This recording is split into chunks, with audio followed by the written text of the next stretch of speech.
আফসোসের বিষয় হলো আজকের যুবকদের ভিতরে আমরা যারা মুসলিম তাদের ভিতরে একটা কনসেপ্ট, একটা ধারণা হলো কি জানেন, সেটা হলো ইবাদতের একটা বয়স আছে। ইবাদতের একটা কি আছে? আমাদের দেশের মানুষের এই ধারণাটা না, যৌবনকালে ইবাদত করতে আমরা রাজি না। ঠিক কি ঠিক না? আমরা মনে করি ইবাদতের একটা বয়স আছে, আর সেই বয়সটা হলো বার্ধক্য। আমাদের দেশের যুবকদের ভিতরে এই ধারণাটা আছে না?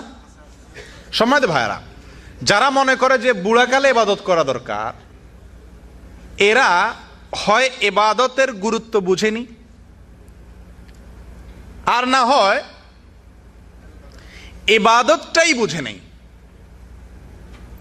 ইবাদতের গুরুত্ব যদি তারা বুঝতো, তাহলে একজন মানুষের জীবনের সবচেয়ে মূল্যবান, সবচেয়ে দামি এবং মেইন কাজই হলো কি? মানুষের সৃষ্টির উদ্দেশ্য কি?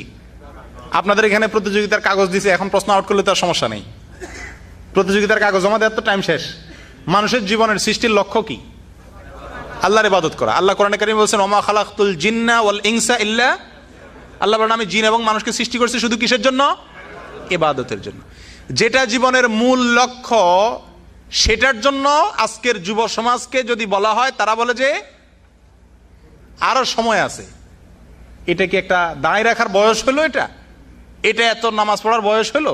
হজের বয়স হয়েছে এখনো? ইবাদতের বয়স হিসাবে ওনারা ঠিক করে নেন জীবনের সবচাইতে গুরুত্বহীন, মূল্যহীন জীবনটাকে। ঠিক না?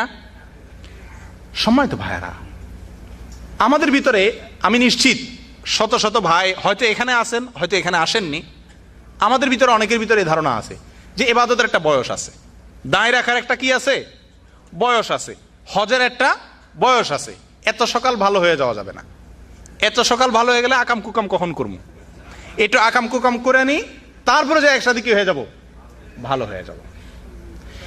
এই যে একটা ধারণা, এরা তারুণ্যের গুরুত্ব বুঝেনি অথবা ইবাদতের গুরুত্ব বুঝেনি, দুইটার একটা। যদি যৌবনকাল কি এটা বুঝতো, আর ইবাদত কি, ইবাদতের গুরুত্ব কি, ইবাদত যে জীবনের মূল টার্গেট, এটা যদি বুঝতো, তাহলে কোনো অবস্থাতেই কোনো যুবকের মুখ থেকে এই কথা বের হতো না। সম্মানিত ভাইয়ারা, আমাদের দেশে আমরা সবাই জানি যে বয়সে ইবাদত করা দরকার 40 পর্যন্ত, এই বয়সে মানুষ দুই হাতে চোখ বন্ধ করে চুরিদারি করে। যার যেভাবে সুযোগ আছে না, কোম্পানিতে কিভাবে মারবে, সরকারি চাকরি করলে তার কথাই নেই। সুদ, ঘুষ, চুরি, ডাকাতি, যতভাবে সম্ভব সম্পদের পাহাড় আগে গড়ে নেয়। নামাজের তো খবরই নেই। এরপরে যাইয়া সে চিন্তা করে একটা বয়সে যায় কি করব, দেশে বেদাতি পন্থায় তবলিগে 3 চিল্লা দিয়ে দিব, অথবা মসজিদের সভাপতি সেক্রেটারি হয়ে যাব, মাদ্রাসা দান টান করে হাজি সাহেব হয়ে যাব, একটা হজ করে দেব, এটা দায়টাও রেখে দেবো, মেয়ে বিয়ে শাদীর বয়স হয়ে যাবে। তখন সবাই বলবে হাজি সাহেব, হাজি সাহেব। ভিতরে যে আমি কি করে এ পর্যন্ত আসছি, ওই ব্যাকগ্রাউন্ড একমাত্র আল্লাহ জানে আর আমি জানি, মানুষ জানে না। মানুষ হাজি সাহেব, হাজি সাহেব বলে খুব মারহাবা দিবি। আসলে একটা সমস্যা হয়েছে কি, আমাদের দেশে সব কাজগুলো হয় 2 নম্বর পথে, কোনো কাজ লিগ্যাল পথে হয় না। ছোট্ট একটা কাজও করতে যান, সোজা পথে হবে না, পিছনের দুয়ার দিয়ে যান, মামু খালু ধরেন, টাকা দেন, তারপরে হয়, তাই না? এই জন্য মানুষ মনে করে জান্নাত পাইতে হইলেও সোজা পথে হবে না, এই জন্য মানুষ পিছনের দুয়ার খোঁজে। হয় পীর ধরে, পীরে জান্নাত পার করে দিবে, অথবা চিন্তা করে যে না, যৌবনকালে যা মনে চায় করবো, বুড়া বয়সে আল্লাহ টের পাবে নাকি কি করছি না করছি, দান টান করে আল্লাহরে বলে দিব, নাউজুবিল্লাহ। আমাদের আচরণ দ্বারা এটাই প্রমাণিত হয়। আমরা বলতে চাচ্ছি যে বৃদ্ধ বয়সে লক্ষ লক্ষ টাকা দান করবো, হাজি সাহেব মারহাবা বলবে, ইমাম সাহেব সবাই খুশি, মারহাবা দিবে, খুশি হবে সবাই। আমরা মনে করি তখন আল্লাহ বোধহয় খুশি হয়ে যাবে। কিন্তু আল্লাহ যে আমার ব্যাকগ্রাউন্ড সব জানেন এবং আমার জীবনের আসল মূল্যায়ন হবে আমার যৌবনকাল দিয়া। আল্লাহ জিজ্ঞাসা করবেন না পুরা জীবন সম্পর্কে, আল্লাহ জিজ্ঞাসা করবেন স্পেশালি, আল্লাহ বার্ধক্য সম্পর্কে জিজ্ঞাসা করবেন না বুড়াকালে তুমি কি করছো। ফার্মের মুরগি ছিলেন ভাই, আপনাদের এখানে আছে কিনা জানেন, আমার দাম্মামে আছে। ওই ডিম পাড়া মুরগি, যেগুলো ডিম পাড়া শেষ হয়ে যায়, রিজেক্টেড হয়ে যায়, এগুলো পিস 10 রিয়াল করে পাওয়া যায়। আমি একবার একটা নিছি, প্রায় 8-10 কেজিও হয়। আপনাদের এখানে আছে কিনা জানি না, দাম্মামে আছে। বড় মুরগি রিজেক্টেড, বুড়া হয়ে গেছে, এখন ওটা পিস 10 রিয়াল, 5-7 কেজি 10 কেজি গোস্তও হয়। বুড়াকালে যারা ইবাদত করে আল্লাহকে খুশি করতে চান, এদের উপমা হলো এই ফার্মের মুরগির মতো। কথাটা শুনতে খারাপ শোনা গেলেও বাস্তব না অবাস্তব? আপনি আপনার জীবনের শেষ বয়সটা বরাদ্দ করে রাখছেন আল্লাহর জন্য, আবার মুখে বলতেছেন আল্লাহ আমানতু বিল্লাহ, আল্লাহ আপনার প্রতি ঈমান আনলাম, আখিরাতও বিশ্বাস করলাম।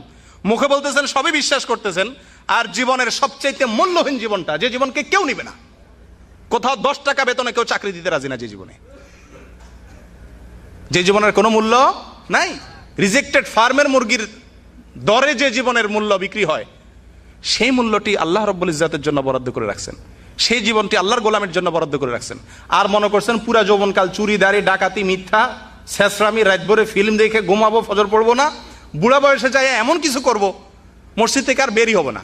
ভাই বুড়া বয়সে তো মসজিদ ছাড়ার উপায় নেই আমাদের দেশে, কারণ হলো বুড়ি মারা যায় বেশিরভাগ আগেই, আর যখন বুড়ি মারা যায় তখন বাসায় আপনার কোনো খাওয়াই নেই, কারণ ছেলের বউ এবং ছেলে মেয়ে নিয়ে আমোদ করতেছে, মেয়ে তার স্বামী সংসার নিয়ে আমোদ করতেছে, আপনার কোনো পাত্তাই নেই বাসায়। বরং বুড়িও যদি থাকে তো আসলে এক ধমক যাইতে আরেক ধমক দিবে, তখন তার উপায়ও নাই, শেষ পর্যন্ত মসজিদে আইসা লম্বা তসবিহ একটা নিয়ে ঠক ঠক ঠক ঠক বসে। কথা ঠিক কি ঠিক না? সম্মানিত ভাইয়েরা, এখনো আমাদের সে বয়স আছে। আল্লাহ তাআলা আমাদেরকে যৌবনকে কদর করার তৌফিক দান করেন। মনে রাখবেন, শেষ বয়সে ইবাদত করে আল্লাহকে খুশি করার চিন্তা করা ভ্রান্ত চিন্তা। দুনিয়ার মানুষকে লেপসেপ দিয়ে বুঝ দেওয়া যায়, আল্লাহকে বুঝ দেওয়া যায় না। আল্লাহ আপনাকে বার্ধক্য সম্পর্কে জিজ্ঞাসাবাদ করবেন না। আল্লাহ 4টি প্রশ্ন কিয়ামতের ময়দানে দেওয়ার আগে কাউকে নড়তে দিবেন না। এর ভিতরে একটা হলো যৌবনকাল কি করছো সেটা বলো, বুড়া কি করছো, 10 বস্তা সিমেন্ট দিছো, 200 টাকা দিছো, 10 লক্ষ টাকা দিছো, এটা আমি শুনতে চাই না। যৌবনকাল কি করছো স্পেশালি তার উত্তর দাও, তারপরে সামনে আগাও। সম্মানিত ভাইয়েরা, ছোট্ট একটা কার্টুন আজ থেকে বহু বছর আগে একটা বিদেশি পত্রিকাতে এক সাংবাদিক প্রকাশ করছিল। কার্টুনটা হলো এই, একজন বুড়া লোক, একজন যুবক এক বৃদ্ধ লোককে দেখছে যাচ্ছে। তো সাধারণত বয়স বেশি হয়ে গেলে, হ্যাংলা পাতলা হইলে কুজা হয়ে যায় না, হাতে লাঠি এবং বুড়াও হয়ে গেছে কুজা। তো যুবক তিরস্কার করে টিটকারি করে বলতেছে, চাচা এ কামান কত দিয়া কিনলেন? মানে বুড়ার বাঁকা শরীর আর লাঠি, পুরা চিত্রটাকে ছবি তুললে এটা তীরের মতো কামানের মতো হয়ে যাবে না? তো যুবক বলতেছে, চাচা মিয়া এই কামান কত দিয়া কিনলেন? টিটকারি করতেছে। চাচাকে, বাবা দাঁড়াও দাঁড়াও দাঁড়াও, তোমার সাথে কথা আছে আমার। বুড়া বড় একটা নিঃশ্বাস ফালায় বলতেছেন, বাবা এ কামান কত দিয়া কিনছি তোমার জানতে মনে চাইছে? তোমার জানা দরকার আছে, তোমারই জানা দরকার, তুমি যুবক, তো শোনো এটা কত মূল্যে কিনছি আমি। বাবা এটা 1টি পয়সা দিয়েও কিনতে হয় নাই, বিনা পয়সায় পাইয়া যাবা, একটু অপেক্ষা করো। বিনা পয়সায় তুমিও কি এই কামান পাইয়া যাবা, একটু অপেক্ষা করো। যুবকের জন্য শিক্ষা আছে কিনা এর ভিতরে? সম্মানিত ভাইরা, সে জীবন চলে যাচ্ছে আমাদের, সে জীবন গত হয়ে যাচ্ছে, আসছে সামনে বার্ধক্য। যে জীবনে ইবাদত করতে চাইলেও পারবেন না, অজু রাখতে চাইলেও পারবেন না, অজু আছে কিনা 10 বার সন্দেহ হবে, দাঁড়াতে পারবেন না, বসতে পারবেন না, শুলে উঠতে পারবেন না, বসলে উঠতে পারবেন না, এমন এক পরিস্থিতি আসবে। তার আগেই ইবাদত করা দরকার কি দরকার না ভাই? আল্লাহ তাআলা আমাদেরকে মূল্যবান যৌবনকে কদর করার তৌফিক দান করেন।